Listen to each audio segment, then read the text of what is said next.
Good evening, everybody. My name is Adam Feak. If you haven't met me already, I am the Moorlands student currently at Pownell Baptist Chapel.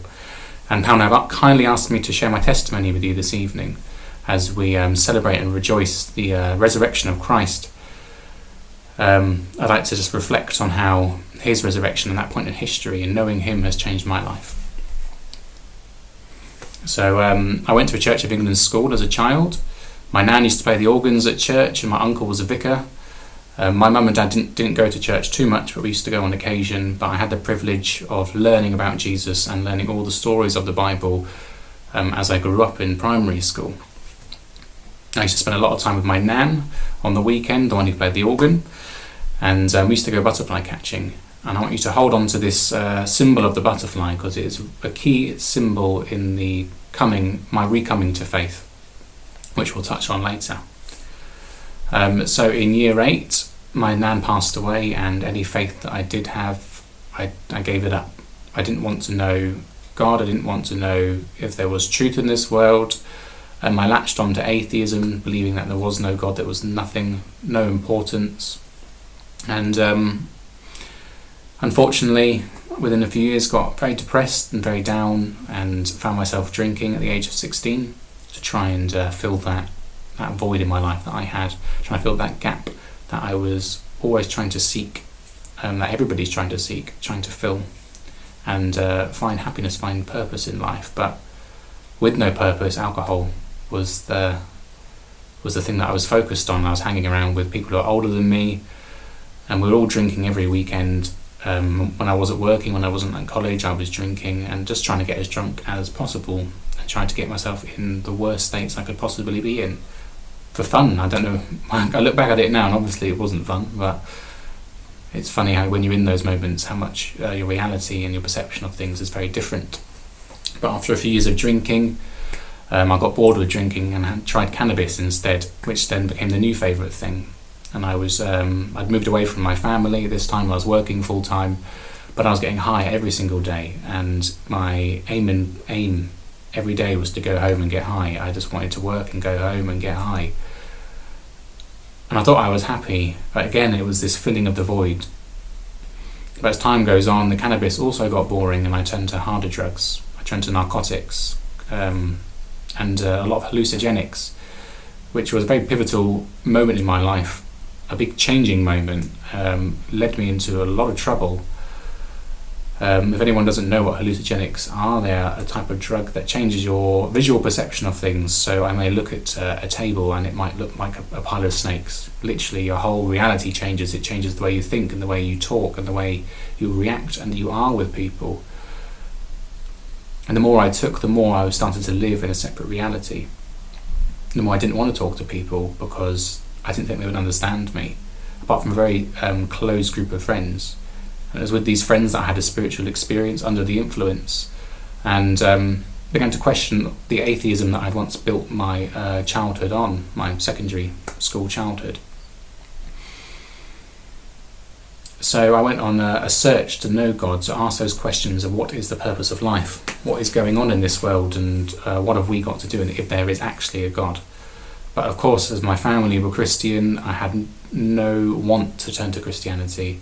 So I searched all the Eastern religions of Buddhism, Hinduism, Taoism, Confucianism, searching everything else I could possibly find apart from Christianity to find truth in my life.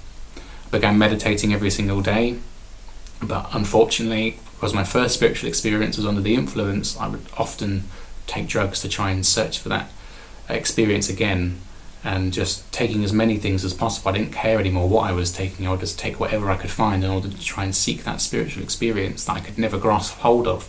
It was always running away from me. I soon met somebody who was a friend of a friend, and he was into the occult, which is it's a satanic practice if you do not know what the occult is.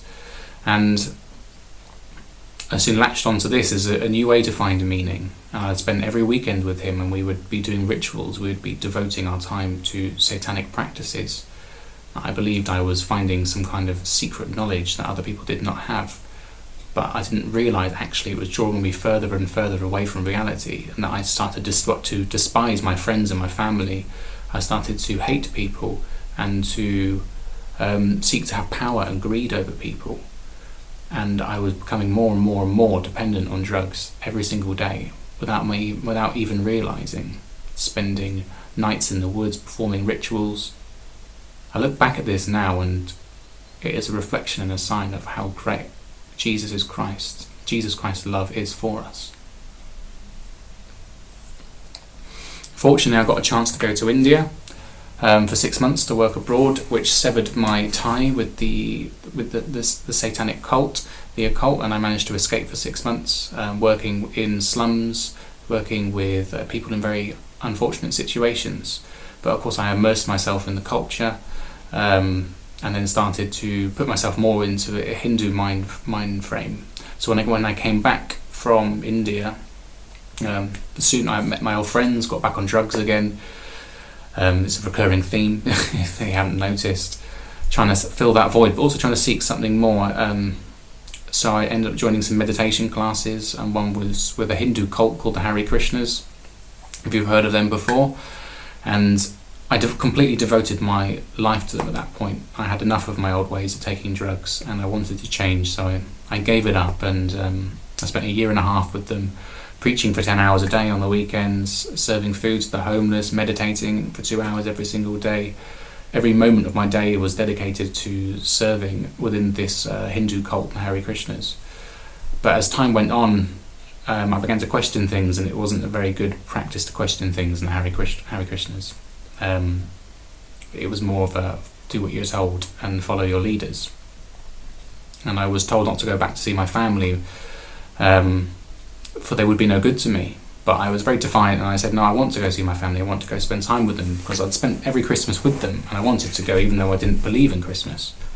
So I went there, and I was sitting at the table with my family, and something clicked in my mind, and I thought that if God was real, if God was true, the love that he would give is shown through the expression of our family. If you have a good family, which I did, fortunately, and I had to change, and I couldn't stay with them anymore.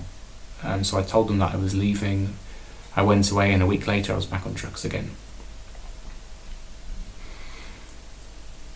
And then I was walking one day past the church, and I had a voice in my heart say, one day you will meet a Christian girl.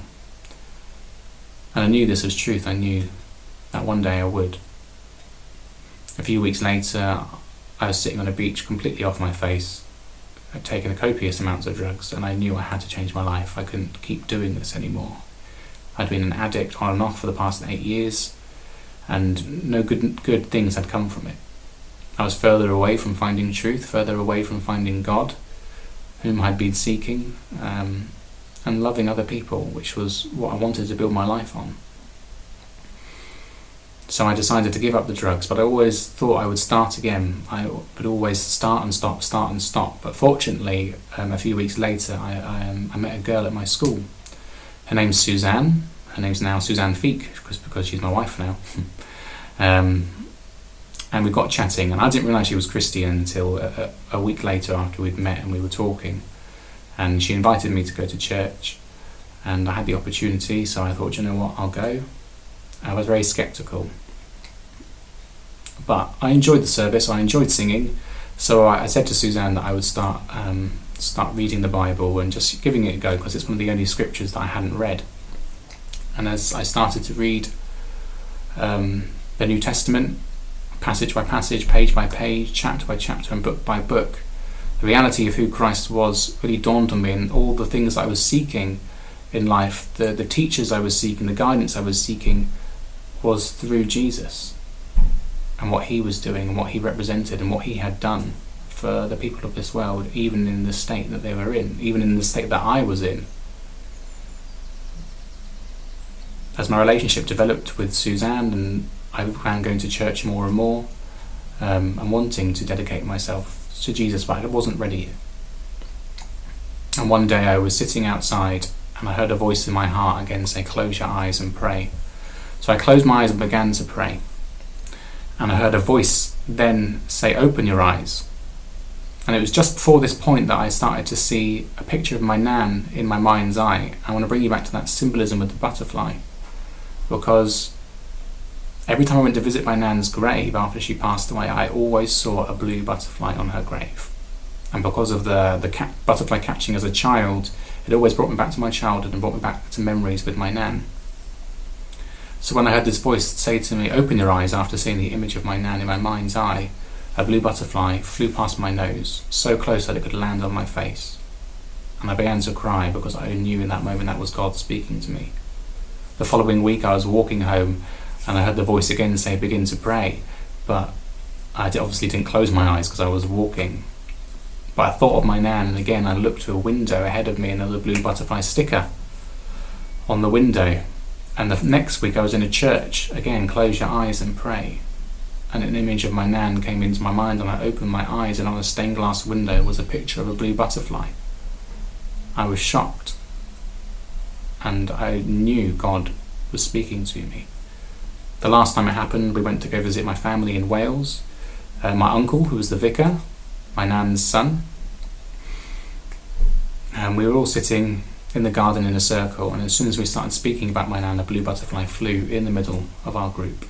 And I pulled my cousin aside and I said, "I have to go speak to you now."